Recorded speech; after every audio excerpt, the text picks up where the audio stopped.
Hey everybody, Austin back again, continuing this October 2013 Castlevania Let's Play Marathon. And as you can see here, we're going to be playing Castlevania The Adventure Rebirth for the Nintendo Wii. Obviously, as you can see by the title screen, released in 2009. This was a one of the very first original linear Castlevania games to have come out in a very, very long time. By the time this game came out, and it was definitely a welcome surprise to old school Castlevania fans like myself when this game came out. And while it is a really solid game, it's a really solid Castlevania game, I have to say, to start things off on a negative note, I'm sorry guys, is that this is probably one of my least favorite Castlevanias in the entire series. Now I know I'm probably going to throw some people off there. I know there's a few viewers that were really looking forward to me doing this, but I hate to let you down. There's just something about this game that doesn't resonate with me like other Castlevania games do, like Super Castlevania 4 or Bloodlines or Dracula X or blah blah blah, a lot of other Castlevania games. Now again, that's not to say it's a bad game, because it's not, but I'll kind of get into some of its quirks as we play through this Let's Play. And, you know, I've actually been playing it pretty regularly for the last couple of nights, trying to practice it. And, you know, I should be able to finish the game, although it might take me a couple continues, especially towards those later stages. And that leads me to another one of my gripes with the game. But, without further delay, you've got your basic options here, which is also pretty cool. You didn't have a lot of these options in some older Castlevania games, but of course this sort of fits modern gaming mentality, lots of options and so forth, which is good. You've got multiple difficulty settings in this, which is good. I've only beaten it on normal, never beat it on hard. I should probably try that, but I still have some trouble here and there on normal, so I'm probably not going to try hard anytime soon. You can boost up your lives and so forth, just like in some other Castlevania games. Now this one is actually interesting. Player style. This is actually something you unlock after beating the game on normal mode. And now, in normal mode, when you jump, you can actually sort of semi-control your jump, kind of like in Dracula X on the Turbo Duo and the Super Nintendo. If you put it in the classic mode, once you jump forward, you're stuck in motion. You cannot, you know, jiggle around in the air and, you know, have your character sort of control his jump a little bit. So if you have it in the classic style, controlling your jump is pretty much gone. Now you can turn backwards. So if you say you jump forward and then turn backwards, you'll still keep going forward, but you'll be facing the other way, so you can kind of attack as you're going backwards. It's kind of hard to explain, but we're not going to be playing it on the classic mode because that's not the stock setting. Now, that's an unlockable, and that's another one of my issues with this game, is that there's this cool sounding unlockable, and you get it, and it's just... it just affects how you jump. It's like no character outfit change, no nothing like that. It's kind of a weird unlockable. You think it would be something that they would just have, right off the bat, but I digress. I am digressing pretty hardcore. You've got some basic settings, control settings. Now, I don't normally go over all this stuff when I do these Let's Plays, but since this is a more modern Wii game, I figured it would be good to go over this stuff. What's really cool about this game, though, is you can use it with a lot of different types of controllers, and I'm actually going to be playing this with the regular GameCube controller, fortunately. You can use the Wii Remote. It only requires 2 buttons, so a classic controller is not required for this game, which is great. But you can use the classic controller if you want, and apparently you can even use the nunchuck. That's actually kind of cool. I mean, you could probably just move with the directional stick and then use the 2 trigger buttons on it to attack. I should try that one night, just to try it and see how it is. So lots of controller options. That's pretty cool. And then obviously with the classic controller, you can actually hook a joystick, like a Hori joystick, into your Wiimote instead of using the classic controller. So you could also use an arcade stick if you want to. So lots of controller options here, which is really cool. I noticed a teensy tiny amount of delay using the Wii Remote, and now that I'm using the GameCube controller, I'm hoping that some of that delay would be gone, so I might actually end up playing slightly better now than I normally do, but we'll find out. So let's go ahead and get into the game. We got all the default settings, and let's do this.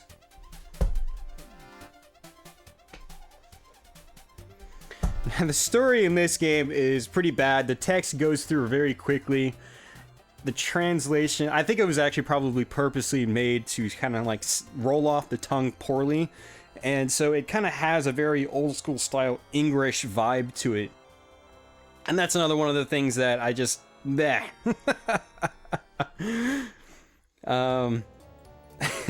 It is a solid throwback though. You know, you got a map screen kind of like the old map screens and so forth. And the gameplay is very, very true to some of the earliest Castlevania games in the series. There's a lot of innovations and advancements in the series that were pretty much just thrown out the window in this release.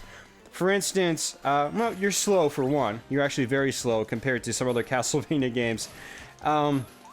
But you can no longer whip up or down or diagonally or anything like that. So you're very rigid once more. However, you're even more rigid in this game than you are in even some of the earliest Castlevania games. You can no longer like jump on staircases and things like that. And of course, you couldn't do that in the very first, second, and third Castlevania games. But what I find especially strange about this game is whipping feels even more even more stiff than even the first three Castlevania games, and that's really hard I don't know, it's gonna be hard to wrap your head around if you've never played this game. But just believe me when I say this game, it's pretty stiff. Now you can move back and forth pretty quickly, and I'm totally just like ducking by accident because of this GameCube controller. Maybe I'm gonna actually play worse because I'm using this tiny D-pad GameCube controller. We'll see. I'm gonna have to practice to get better with it. But there's something very, very stiff about whipping in this game, and I have a hard time whipping very quickly in succession, whereas I don't have that problem in pretty much any other Castlevania game I've ever played. Even the very, very sluggish Game Boy games, I don't have a problem with whipping like really quickly. Like, I'm trying to whip in succession, which is good. I'm getting it, which is good. But the timing is weird sometimes. Sometimes just the whip doesn't come out right. So, and it's obviously going to be hard for you to see as I'm playing. I mean, yeah, you could see me whip, but it might look like I'm whipping normally. But to me, it feels really, really awkward. So, but yeah, one other thing this game does, and if you're familiar with some of the old Castlevania games, especially the 16-bit generation and the Sega Genesis in particular, this game remixes a lot of old Castlevania tunes. Now, unfortunately, and I know I'm going to be complaining some more, rather than creating like amazingly new like renditions of them with like modern sounding music or something like that, or maybe not quite modern, but a little more like, I don't know, to the level of like some of the DS games or something like that, this game takes a very old school style and runs with it. It really recreates that Sega Genesis style of sound. Granted, the fidelity's better, the sound quality is higher and whatnot, but it still sounds very similar to what you would actually get on the Sega Genesis. And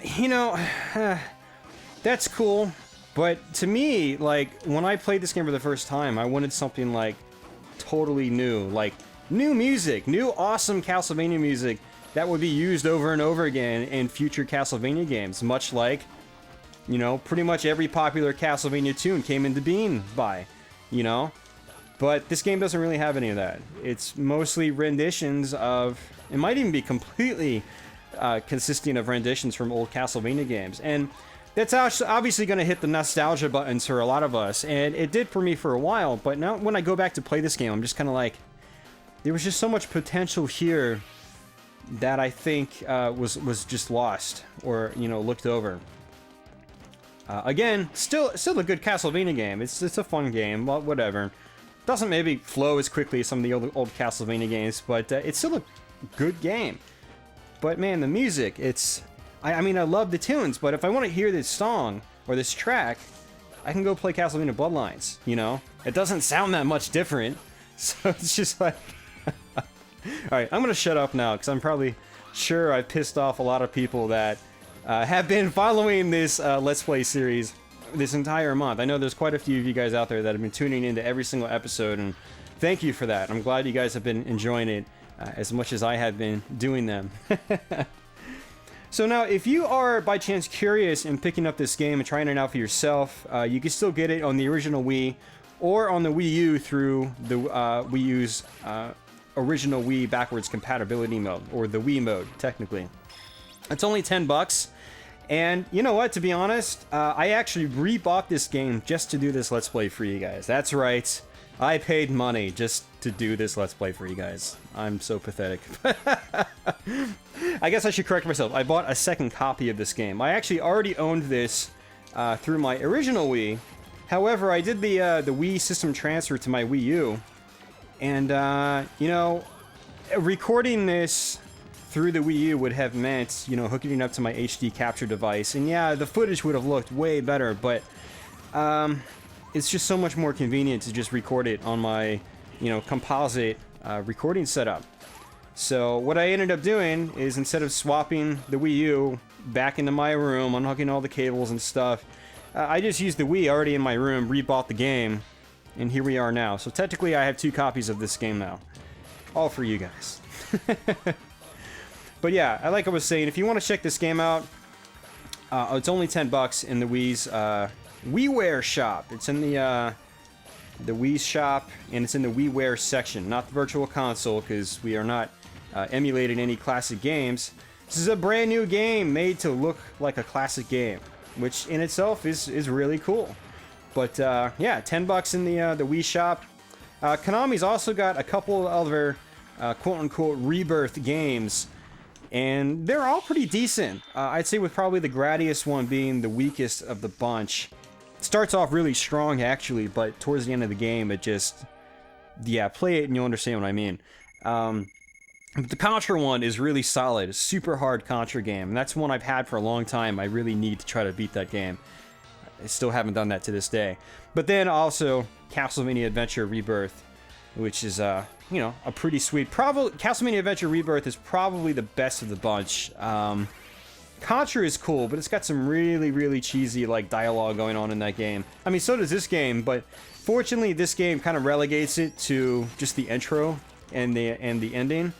You know, there's really no other voiceover or text through the rest of the game, which is great. It's totally old school in that regard. And you do have some voices for, like, Dracula at the very end of the game and Death, but they don't sound that cheesy. They sound like they do in pretty much any other Castlevania game with voices. Well, minus Symphony of the Night. You know, they sound better than that. So, yeah, I mean, the game is pretty old school, and it doesn't really inundate itself too much with, like, needless story. Like, Contra's translation can kind of get in the way sometimes, and sound really cheesy, but, you know, still really, really solid games overall. Now, actually, when I started this Let's Play, I wanted to really just, like, pound through this game and just roll through it as quickly as I can. And we are making decent progress. This game is only 6 stages long, and we're already on stage 2. But I'm kind of just taking my time here. I did want to mention a couple things here. For one, this game brings back keys. Keys were pretty much originally introduced in Dracula X for the Turbo Duo, and there was one in the Super Nintendo version of the game. Yeah, I don't really think there were any other, like, linear Castlevania games with keys in them. So this kind of brings that back, and I'm going to pause it so my time doesn't run out. What's actually pretty cool about the keys is that it opens up alternate pathways in certain stages. Like on this stage, I can basically go down these stairs here, or I can use the key to go the above path, pretty much activate the drawbridge over there, and I'll walk across straight into, well, over the drawbridge, wherever it leads me to. And what's actually kind of cool is if you take the drawbridge route, it's actually a longer portion of the stage. So you actually fight an extra mini-boss that you don't fight if I go down. Now, I'm going to go down because I want to get through this a little bit quicker. And I also don't want to spoil everything for people that might want to try to buy this and experience everything there is to experience on their own. So that's one of the cool things about this game, I think. It gives it some sort of replay value. And something else I wanted to mention was that because this is the Castlevania Adventure Rebirth, remember, this is sort of a rebirthing of the first Game Boy game, essentially. Sort of. It kind of uses its name in well, it's not really a straight remake or anything like that, but it takes a lot of hints from the classic first Game Boy game, which I did a Let's Play on early on in this month of October 2013. And so yeah, one of the things it brings back is the Fireball Whip, and you can basically shoot fireballs mostly across the screen. It's really nice. The problem with it is, and this is another one of my complaints, just something that I feel, I don't know, they should have at least given you an option, right? Is that your fireball runs out. It is limited. That did not happen in either of the first two Castlevania Adventure Game Boy games. Now, in the first one, it was kind of hard to keep the Fireball Whip because the second you got hit, you lost it. But if you didn't get hit, you could at least still keep it pretty much as long as you wanted, which was awesome. Here, I have it again, but I'm going to lose it in about 20 seconds. And some enemies in this game, if you get hit by them, you will lose the whip immediately, which kind of sucks as well. So, you know, I hate to, to sound like a broken record here and start complaining some more, but, that's just another example of, sort of like lost potential, if you ask me. They had the potential to make, like, one of the best, like, linear Castlevania games ever, but some of these drawbacks just, like, make it... It's hard to play it after going from, say, after playing, like, Super Castlevania 4, Bloodlines, or Dracula X. And case in point, I bought another game for you guys to do a Let's Play on, and that one should be coming up pretty much immediately after this one, and that is Dracula X and the Turbo Duo. I bought the Virtual Console version of that as well. Now, I already have that, again, on my Wii U, but again, just to make my life easier, I purchased it on my spare Wii in my bedroom. So, yeah, case in point, I bought that, and after I was playing this game last night, I beat it twice in a row, getting a little frustrated, especially in that second playthrough. I went back and played Dracula X immediately afterwards, and wow, it was like night and day. I mean, yeah, the graphics aren't as good in Dracula X in some areas because it's a much lower color palette overall, but it was just so much more fun to play. The game flowed better. The music was better overall. It was just the better experience for me, and I didn't even have to play it for very long to really appreciate that. And it too has alternate paths and stuff like that, and a lot more of them. There's actually way more game there than there is in this. So I mean, yeah, this is a solid Castlevania game, but there's just so much I think that could have been done to really make it a phenomenal Castlevania game. And I think it's just a good Castlevania game. It's not like it's not a top tier Castlevania game. It really doesn't match any of the ones I've covered, not counting the Game Boy versions, because pretty much anything outdoes those versions.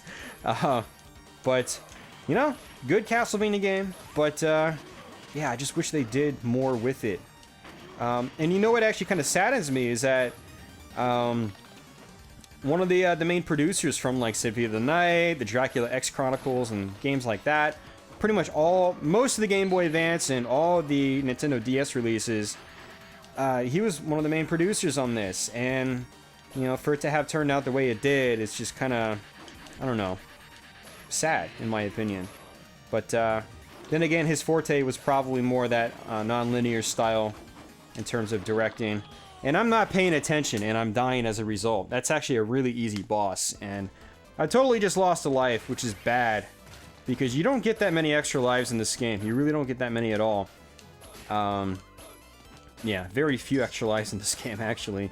So, I mean, I've been playing, I've only died once, and I still only have 2 lives, whereas by this same point in other Castlevania games, I'd have like 4 or 5 lives by now. But...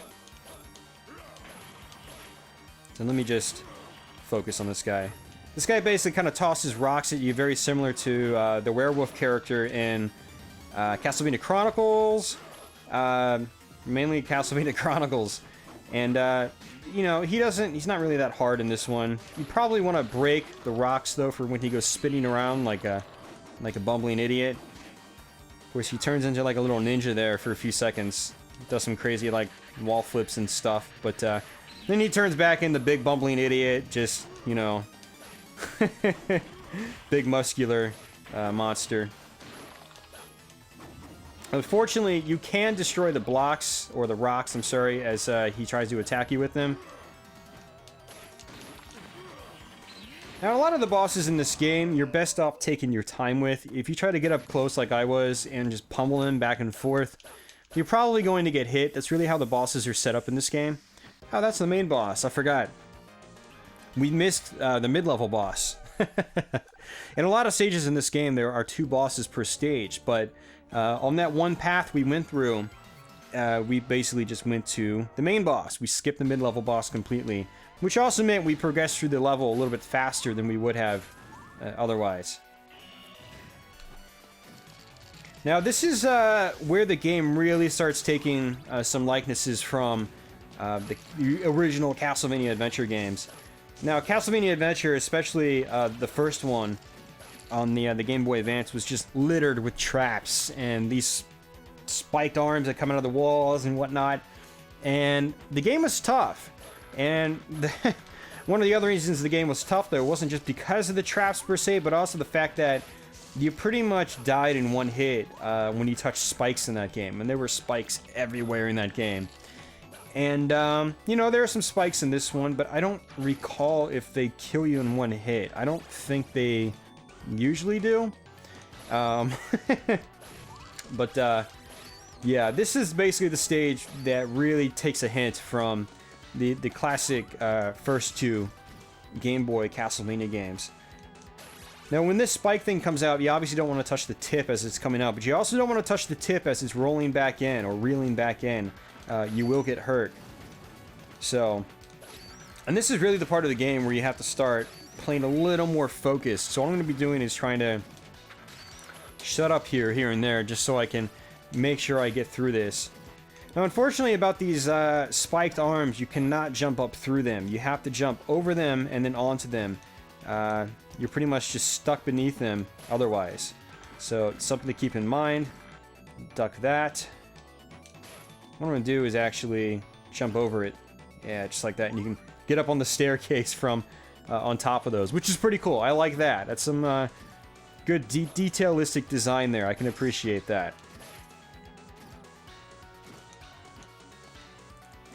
So now here, you know, this level is another perfect example of some more remixed music. This tune is from Castlevania Adventure 2 on the Game Boy.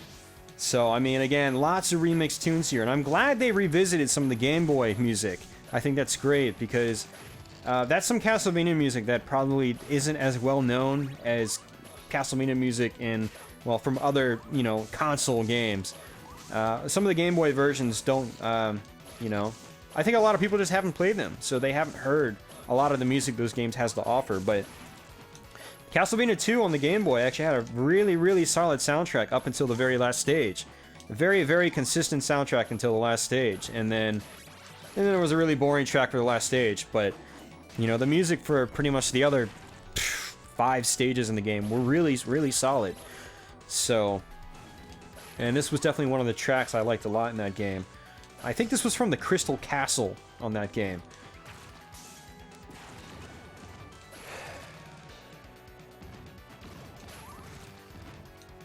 You know, even Castlevania Legends had some solid music here and there, like the first stage tune especially. Even though Legends wasn't that great of a game, and unfortunately I won't be able to do that because I just don't have the game. But it did have some cool tunes here and there, so, you know. Here's another Flame Whip. Or Fireball Whip, I should say. Not really flame, per se. Yeah, I just touched the spikes and I did not die in one hit. So that's good to know. And let me try to get down here, see if there's any meat or anything like that. I'm still not 100% certain where, like, all the secrets are and things like that in this game. Okay, no meat. But, you know, I am familiar with where a lot of the meats are in this game. You know, and the meat is really important in this game to get your health back up. Because if you get a game over on these stages, you have to go all the way back to the beginning of each stage. And, you know, that's kind of problematic in other Castlevania games, but it's even more problematic in this game. Pretty much because the stages are twice as long in this game, and you have to fight 2 bosses typically. So it can get extremely frustrating very quickly if you're not careful. So the meat is just super critical in this game for survival. Now I'm timing this totally poorly. There we go. Got it. The red skeletons in this game, they do give you some points, kind of like in Castlevania Chronicles and Castlevania Bloodlines, but they don't give you that many points. So you can't just like sit around and grind on red skeletons like you could in the other ones, which is kind of a bummer. But you know, you really don't have the time to be grinding away on enemies in this game, because even though like a stage might give you like 10 minutes to beat it, you're actually probably going to be using most of those 10 minutes in order to get through the stage. Now, some of these stages are actually quite long, and you're going to be taking up even more time if you play it very slow, which is actually kind of the way I recommend you play this game, because it's just set up to where playing it slow works a lot better than playing it fast. I don't know if that's going to really make any sense, but older Castlevania games I can play very quickly, you know. This game I have to play a little bit slower if I want to play accurately and be a little more successful, especially at these boss fights. I mean, the bosses are set up, they're definitely a little more, I don't want to say patternistic, but it definitely helps to like try to analyze what they're doing. Analyzing in this game definitely helps more, I think, than it did in prior Castlevania games. But that's just really how the bosses are set up in this game. There's a lot less room for just getting up and pummeling the boss like you could in Castlevania 3, Castlevania 4, or even the first Castlevania. So, you know, this game has a very different feel to it, if you ask me. Ooh, that was bad. Alright, so if I can manage this without dying, there's actually going to be some meat up here very, very shortly. So let's see if I can do that and not get killed by one of these Medusas. It's close. Yeah, right here is where the meat's going to be. Question is what I want to do first. I want to try to kill this guy first if I can. Kill him from a distance where I'm safe.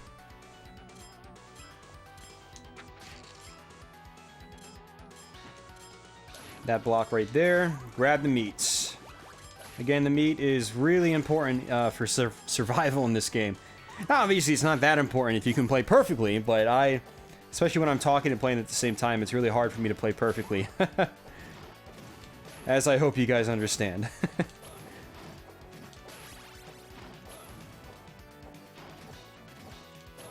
Get these ectoplasm things from, Dracula X.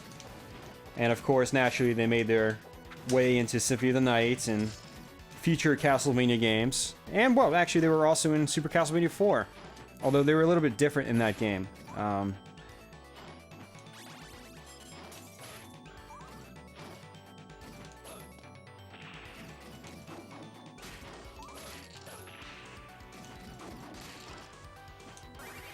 One of my other complaints with this game, I know, he's at it again, is items use more hearts in this game than they do in other Castlevania games. Now, there are some exceptions to the rule, like, ooh, that's gonna leave a mark. Like your stopwatch, that always used up a lot of hearts. And then, sort of the Holy Book, or whatever you wanted to call it, from Dracula X, that always used a lot of hearts as well.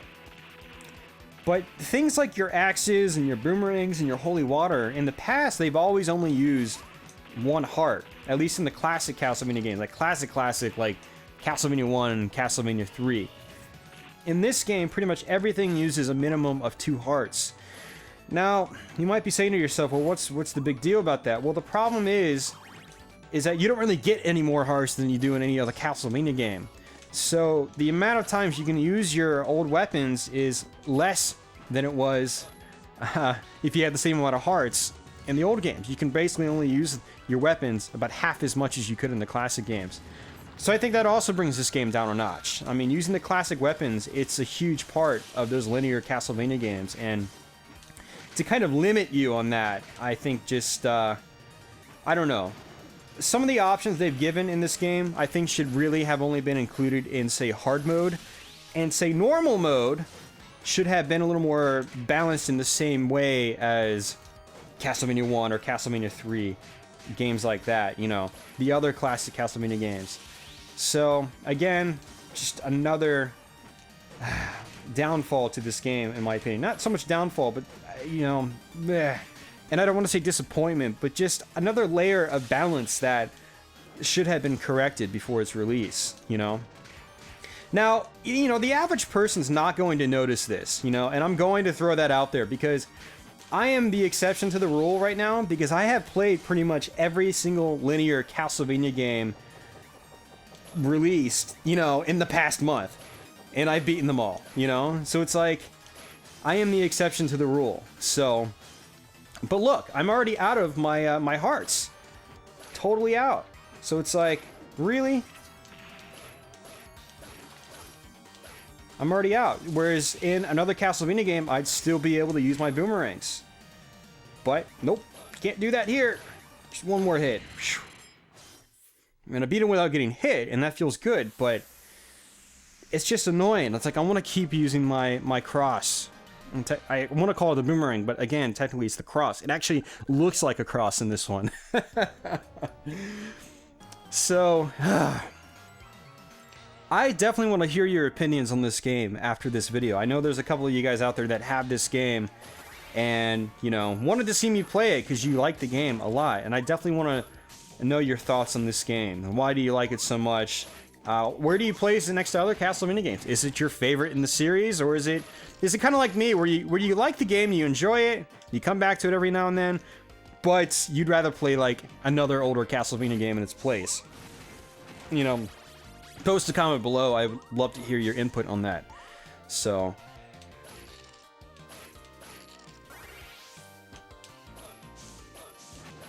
Now these Red Knights are a little more of a threat than the Silver Knights. These guys will actually lunge out at you. So what I like to do is actually hit them once, walk away, wait for them to lunge, and then hit them again. And that definitely helps a lot. Oh yeah, this level... yeah, it introduces something else I didn't really care for about this game. Is just totally unnecessary, in my opinion.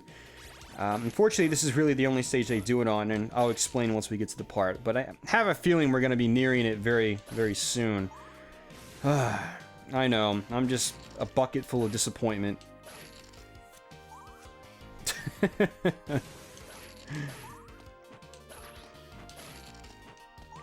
There's also a heavy use of skeletons in this game. You fight a crap load of skeletons in this game.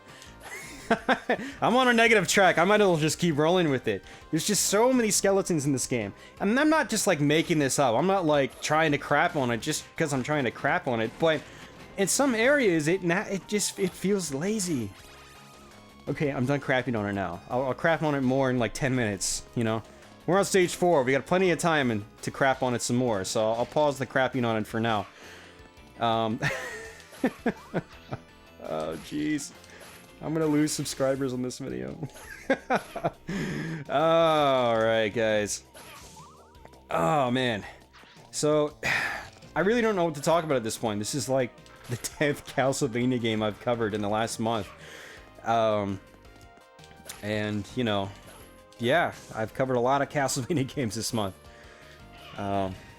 We're nearing the end of October again, as I mentioned previously. And, you know, it's been fun. Castlevania is probably my favorite gaming franchise out there. Especially, it's definitely my favorite gaming franchise in terms of how many entries it has. I mean, lots and lots of games, and there's very few Castlevania games I just don't like. I'm going to skip that key because I don't really need it. I'd rather keep my cross, to be honest with you. But, yeah, I've just done so many Castlevania videos this month, and I'm just kind of like, oh, okay. Let me just, I don't know, remember a little bit about some older Castlevania games and reminisce on camera. But it's like, I've been there and I've done that already, like 10 times. So, and we still had more Castlevania videos to go before this month is over. Okay, now here is really another aspect I didn't care for. But now that I've got it figured out, I don't really mind so much. But when I first got here, and this happened to me like 4 years ago when this game first came out and I bought it. And it happened again when I just played it again the other night for the first time in years. It's got some maze-like aspects. Now, naturally, you would come through this door and you would say to yourself, okay, there's a bunch of bone pillars there. I should probably try to, I don't know, mow them down and hop on them. Because you can hop on bone pillars in some of the older Castlevania games, like Dracula X on the Super Nintendo. You can just hop on top of bone pillars. You can't do that in this game. Sorry.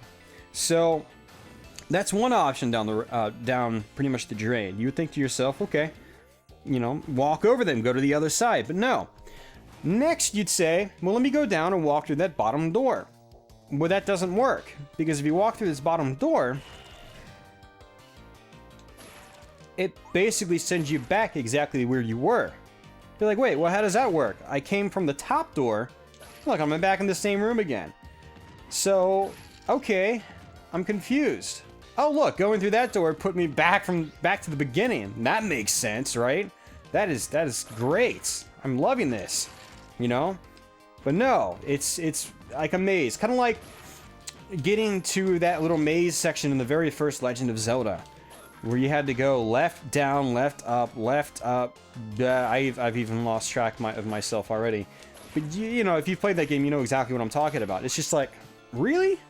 I mean, it was cool for 1988, but or in Zelda's case, 86, I think. But for this game, come on, 2009. I don't want to be bothered with that stuff. It's supposed to be going on a nostalgia trip anyway. You're supposed to make it as easy as possible, right? Nope. This game did not believe in that mantra one bit. So basically what you have to do is, it's crazy. So now from here, we end up here.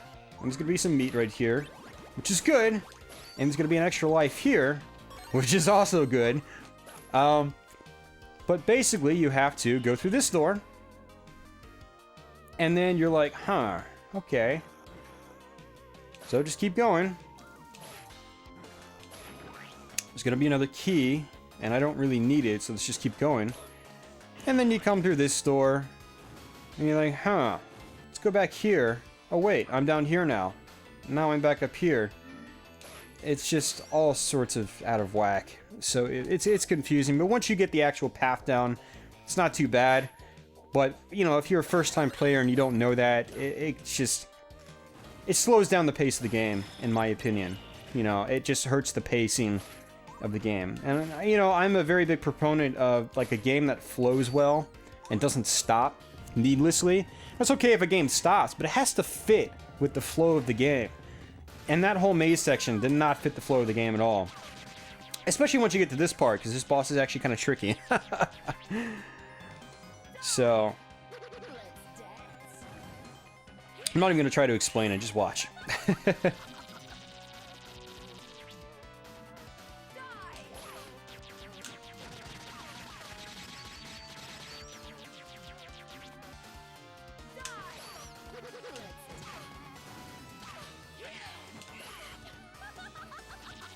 Fortunately, I've got the pattern down now, though.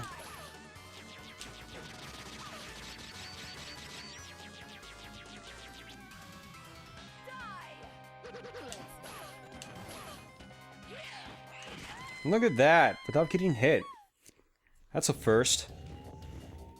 I think every other time I fought her, I've gotten hit a couple times. I'm gonna go ahead and grab this axe, because it'll be pretty useful for these guys up here. The axe is probably one of my favorite weapons in this game. I mean, it's always been a favorite in the Castlevania series in general. But, you know, it's always great. It never fails for enemies that sit above you. I mean, pretty much no matter what Castlevania game you're playing.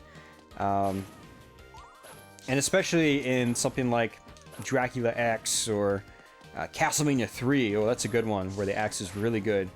You know, it can be powerful sometimes and really mow down those enemies. Oh, look at that. I'm going to switch back to the cross. I really shouldn't be using these weapons at all, though, because, again, look at that. Top left corner of the screen, right? 6 hearts. 4. Yep. So whereas I could have used the cross 6 times, in some of the old classic Castlevania games. This one, I unfortunately cannot use it 6 times. I can only use it 3. So you run out of it very, very quickly. And really, the only point when the weapons are really that useful is when you have like 60 hearts in your arsenal. Alright, come on, dude.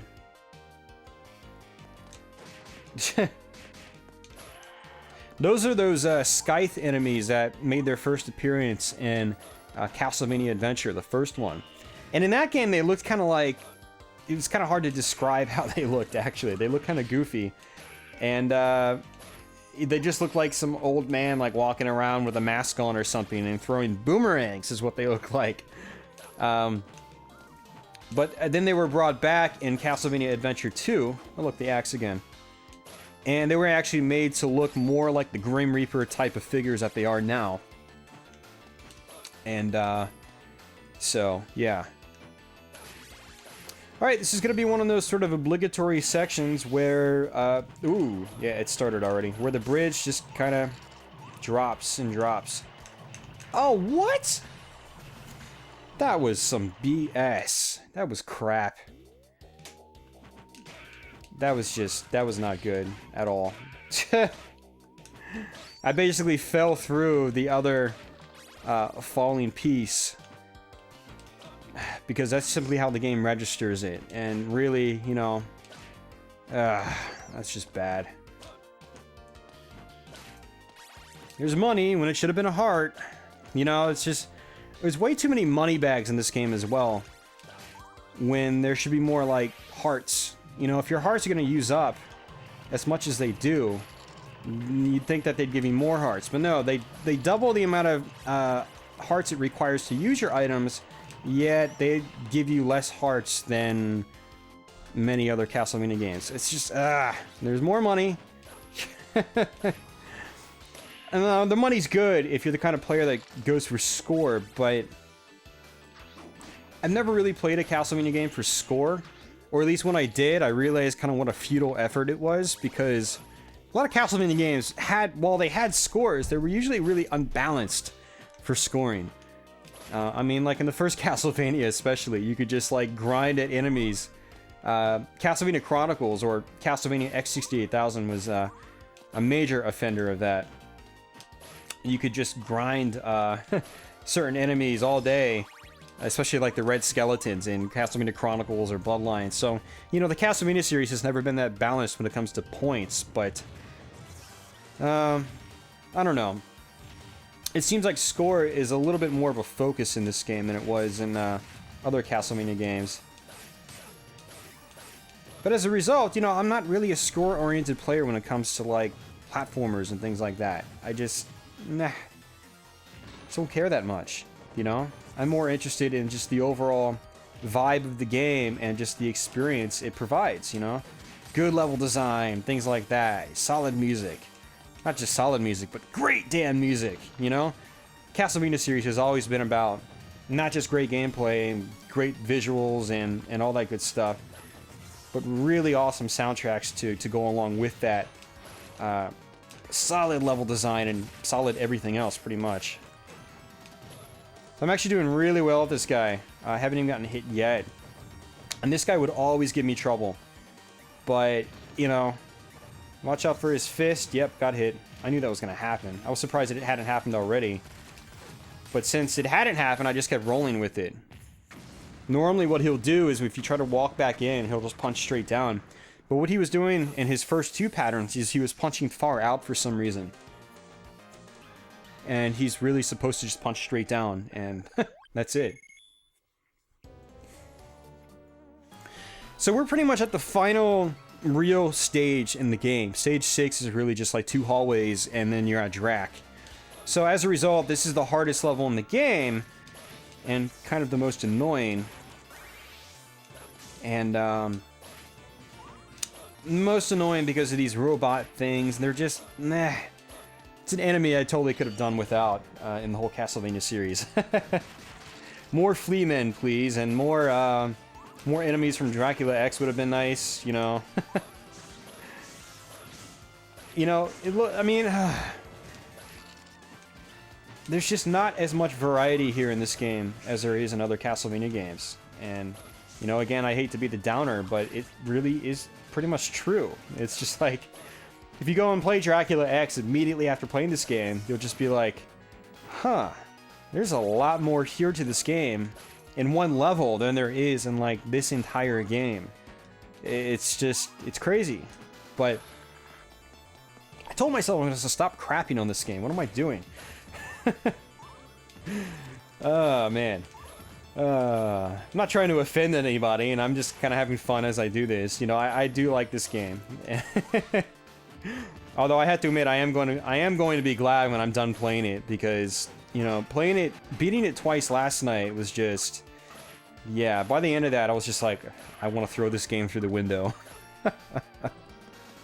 Although I've been playing it pretty well here so far. I don't know why. It's probably because I practiced it twice in a row last night. And that's basically the same thing I did with Castlevania Chronicles, which I also had a pretty good run on, and Castlevania 3, which I also had a pretty good run on. But all of those games I practiced. But you know what was funny about that is those games, after I practiced them, I actually wanted to keep playing them. Whereas this game, after I practiced it, I was like, I'm done. I've had enough.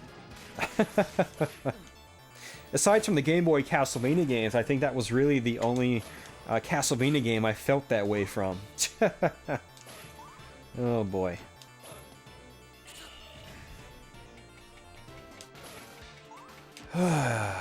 Doing with the axe, doing with the axe, doing with the axe, no.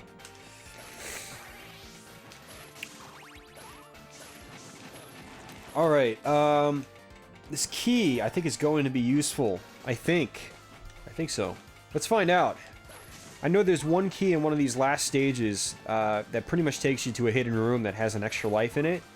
So I'm going to see if that is this key. I think it is, but I could be wrong. Now, another downgrade from Dracula X and Bloodlines, and, well, not so much Bloodlines, but Dracula X mainly, is that if you pick up a different weapon, you totally lose the weapon that you have. So if you really want to use the key, you have to make sure that you don't pick up any other weapons or items. Secondary items, I should say, and secondary weapons. So I really want to try to use this key, but I had to be really, really sure not to pick up another weapon.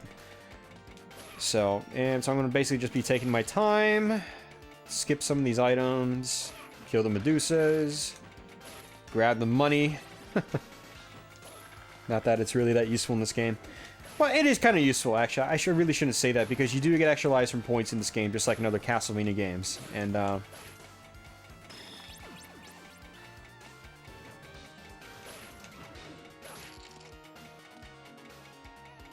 this sort of bloody thing here will actually hurt you, so you have to just walk past it.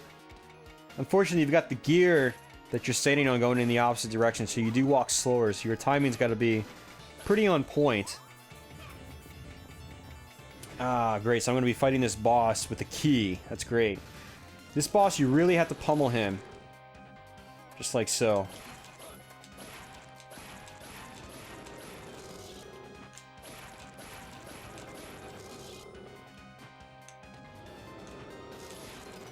Aye.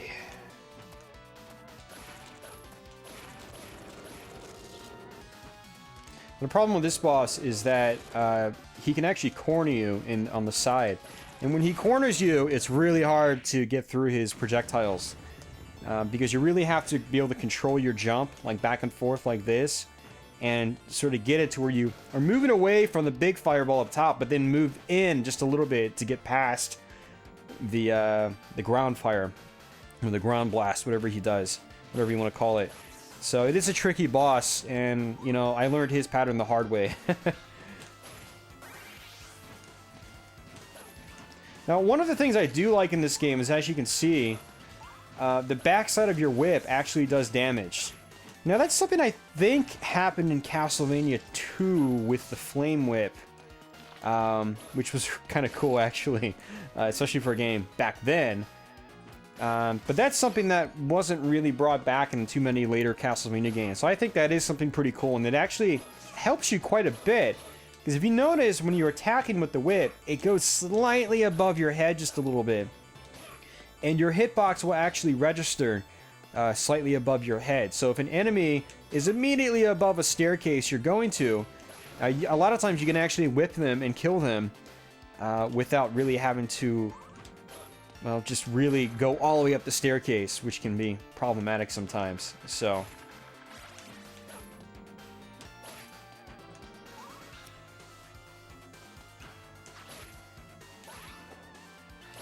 oh, so it looks like you can hit them outside of their reach, which is good.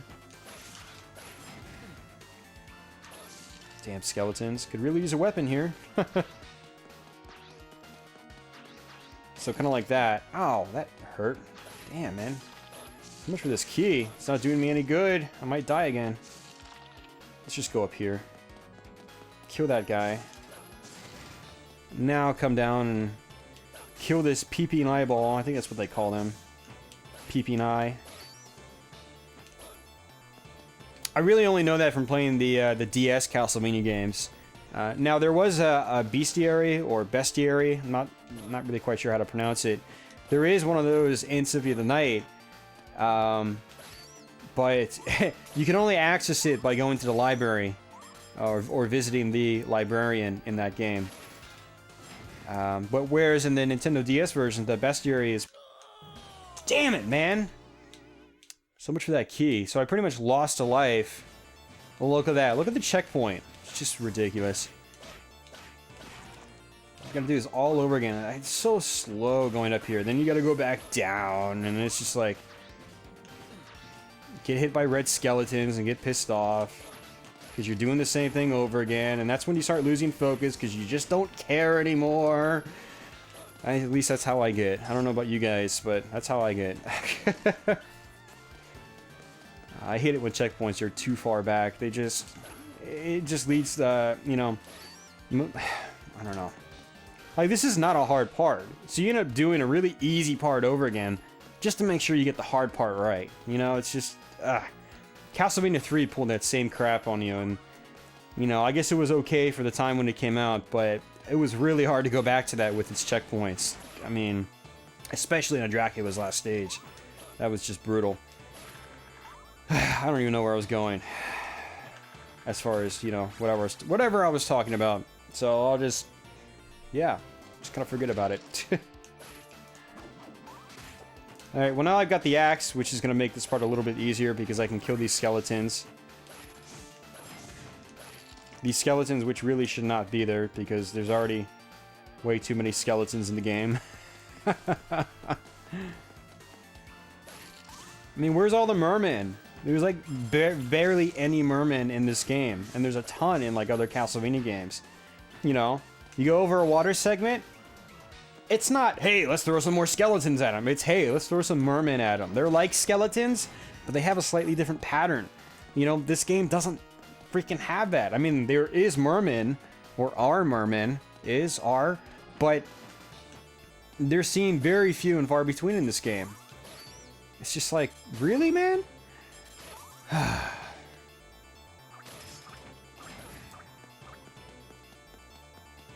It's like, I don't know, I'm gonna stop complaining. I know that's like the 5th time I've said that in this video, but I mean it this time, honestly. I think. Whoa. Let's just skip this guy completely. I don't really care about him. Not at all. Yeah, I was supposed to have a... wait. Oh, dope. Crap. I think there's a key above here somewhere. On the upper pathway. That's the key I needed. Shoot. Oh, there it is. Dirt. Memory fail. It was in that candle. Alright, we're in good shape now as long as I don't die. Which, son of a... Had a feeling that was going to happen. Alright, let's try this again.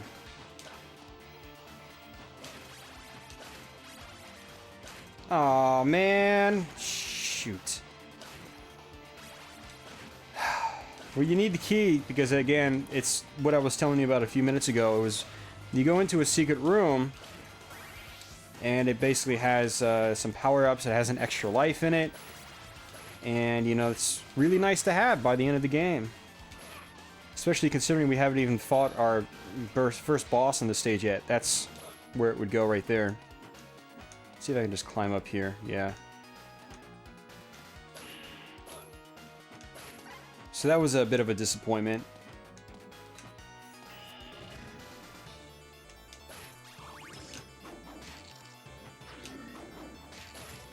And you would basically come from this staircase.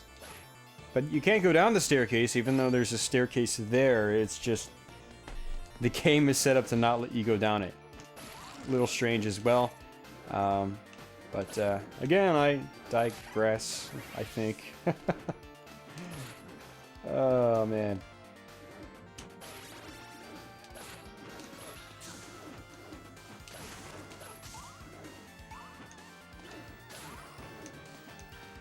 I have totally just been tearing this game apart, piece by piece, as I've been playing this. It's just like one little nitpick, you know, after another. Which, like, each one in its own right isn't really a huge deal, but it's like, it's the culmination of all of them that just make for just a package that I feel could have been so much more. I mean, I can't make you guys understand how I feel, because I know there's a lot of you guys out there that really, really love this game, and it's like, you know, maybe I've just played too many damn Castlevania games and I'm jaded. I think I'm just jaded, guys. That's it. I'm totally just jaded right now. Wait. No, meat's on the next screen. There's gonna be some meat up here, which is really imperative. And I was just thinking to myself, maybe there wasn't a mid-boss on this stage. I mean, I can't even think straight, because I'm trying to talk and play and focus on the game all at the same time. Now that I think about it, I don't think there is a mid-boss on this level.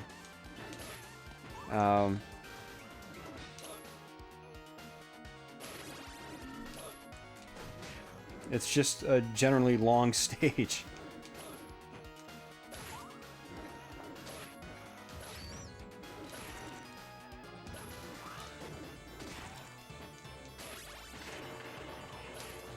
More money. Those should have been hearts. But nope, they're money. Money, money, money, money, money.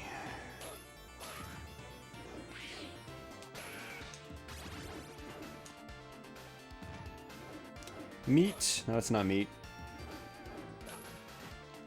There you go. We can get up here. There's gonna be some meat over here, though. This is where the meat is. It's supposed to be. Right here. There you go. That's what I'm talking about. Get some of that meat. You need it. We are going to be fighting death soon. Yeah, pretty much right after this, we're going to be fighting death. And I'm going to be using... Actually, I probably should use the axe on him. Whatever.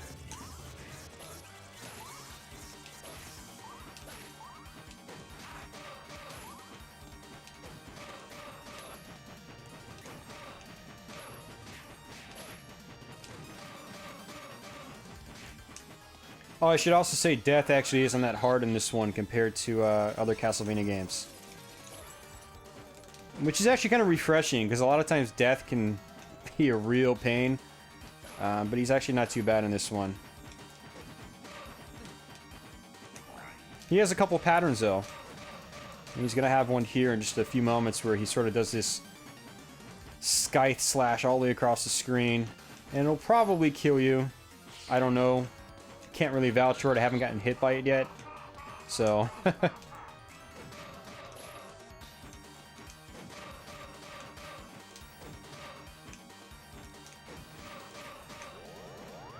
Actually, it pretty much looks like he hates the boomerang, just like he does in Castlevania Chronicles. That's gonna hurt.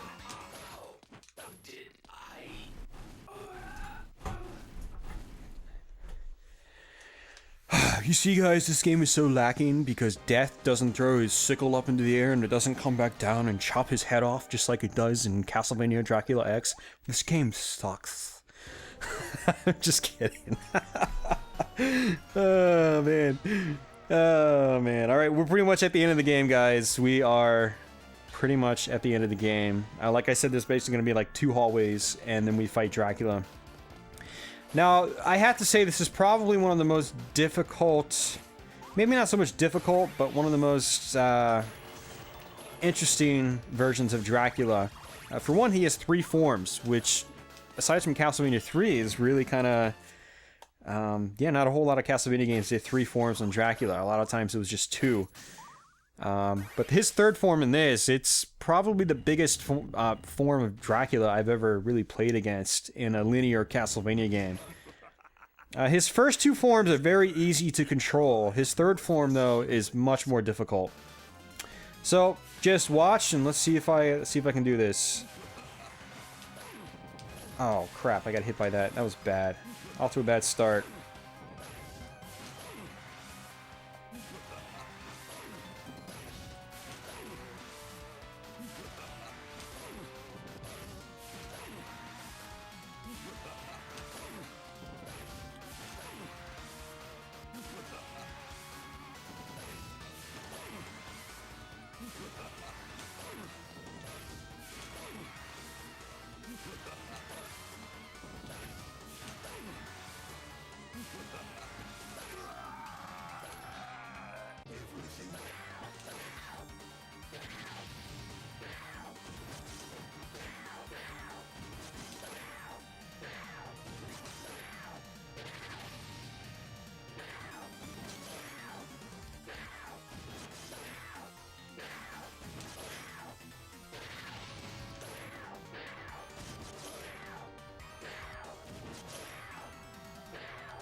Alright, his 3rd form.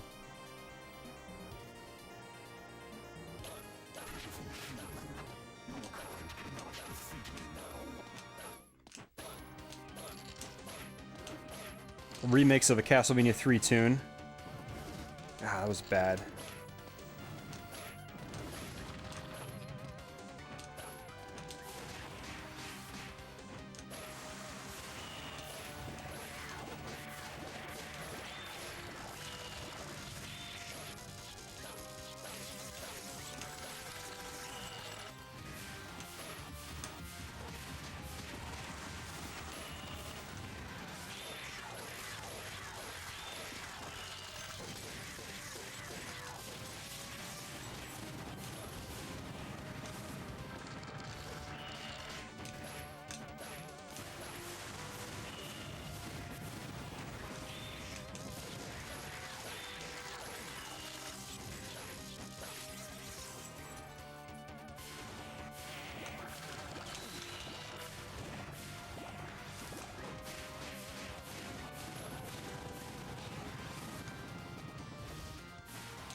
That's it! Did it on my first try.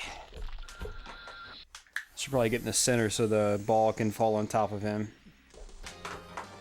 Oh, no ball's gonna fall. Usually it does. Yeah, that's... I stopped talking because I really needed to focus on that battle, because you have to go through 3 forms without having any way to refresh your health. Whereas I think in Castlevania Bloodlines... Wait, no, not Bloodlines. Castlevania 4, you have the occasional option to get a meat and somewhat replenish your health. You know, so despite Dracula having multiple forms in that game, it was easy to deal with. Actually, now that I think about it, it was always easy to deal with just because it's Castlevania 4 and that game's easy. But that's not a bad thing.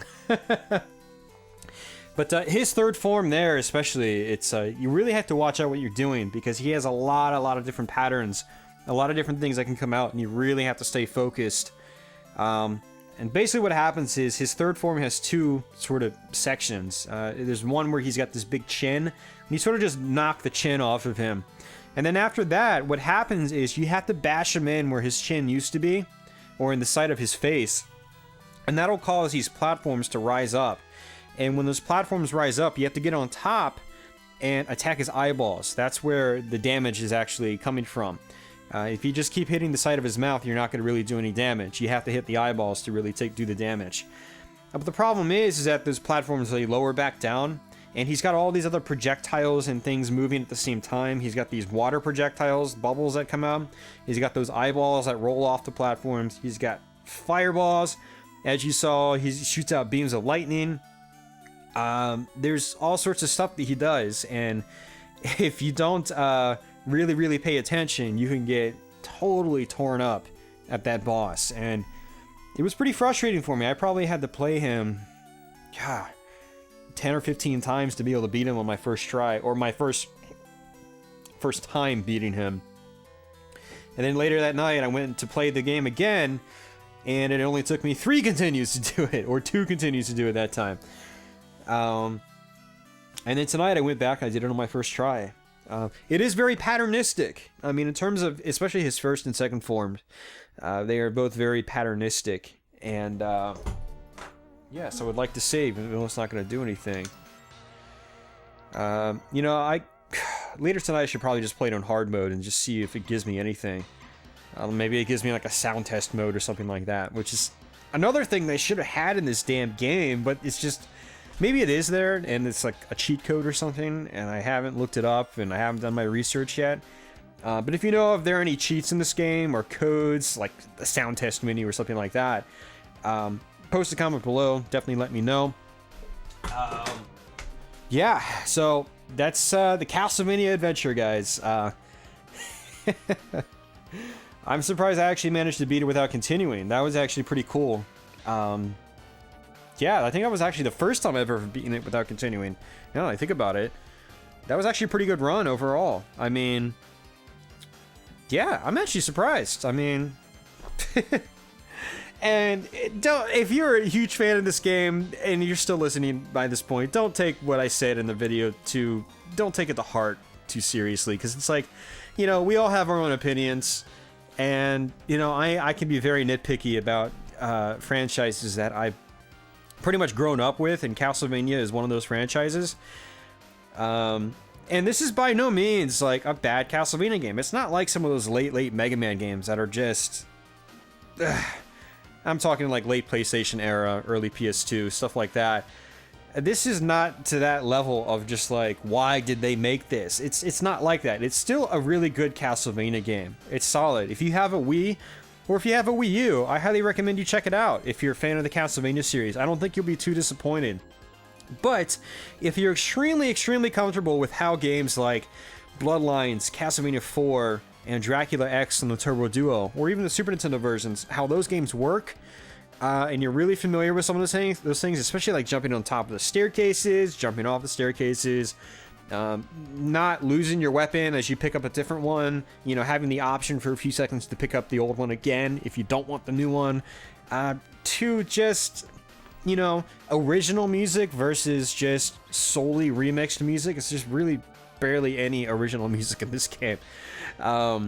If there's any original music in this game. A couple of those tracks might have been original, because a couple of them didn't really stick out to me, but they could very well just be remixes of like some Game Boy tunes. And just when I listen to remixes of old Castlevania tunes, sometimes it takes me a while to really, you know, pick them out, because they're remixed. They're not just rehashes like this is. This almost sounds exactly like the first stage of Bloodlines. But yeah, I mean, still a good Castlevania game. If you got a Wii, if you got a Wii U, check it out. $10, I think it's worth it. I think it's totally worth it, but it can be frustrating. Just keep that in mind. It took me a lot of playtime to get to the point where I could have a run like that, and that was just all in the last couple of days primarily. It can be a tough little game, but as you saw, you can put it on easy mode though. So if you're the kind of person that plays on easy mode, well, that option's there for you. I'm not usually that kind of person. A lot of people I know, if you talk to me about them, they'll tell you, oh, Austin, he likes to play everything on the default settings, or sometimes he cranks it on hard mode or something like that. You know, that's what I like to do. You know, I've been playing games for a long time. and I've been playing hard games for a long time. So it's like, you know, and one of my own personal mantras back in the day was don't ever put it on easy mode unless the game is just absolutely destroying you. And there's really only a small handful of games I've ever had to do that with. So this game, no, I didn't have to do that with it. I couldn't bring myself to put it on easy. It was tough, but not that tough. And part of the toughness was that I just stopped caring a lot of the time I played this game because of a lot of those little design quirks and disappointments I mentioned all throughout this video. It's like the culmination of all those things where I'm just kind of like, why am I playing this when I could be playing Super Castlevania 4 or Dracula X or something like that? It just doesn't feel as good as those games, but it's still a good game. Oh man. All right, guys. I'm going to go ahead and wrap this up. We are almost near the end of October 2013, and basically what that means is we're almost wrapping up this Castlevania Let's Play Marathon. Now, I will be back soon with another highly revered Castlevania, linear Castlevania game, and then I will be back shortly thereafter with my personal favorite Castlevania game of all time, Super Castlevania 4 for the Super Nintendo, and that's going to be our pseudo grand finale of this Let's Play series. Now, maybe I can try to fit something else in between. I don't know. I'm going to be going out of town this weekend for a pinball tournament, and I don't know what my time situation is going to be like, so I can't make any guarantees, unfortunately, but you can definitely expect Dracula X for the Turbo Duo and Super Castlevania 4 coming up very, very shortly before Halloween. So anyway, guys, with that, I'm going to go ahead and leave it here. I'm going to go ahead and wrap it up here. And thanks again for watching. Hope you enjoyed this video. And I'll be back with another Castlevania video very soon. So until then, take care, guys.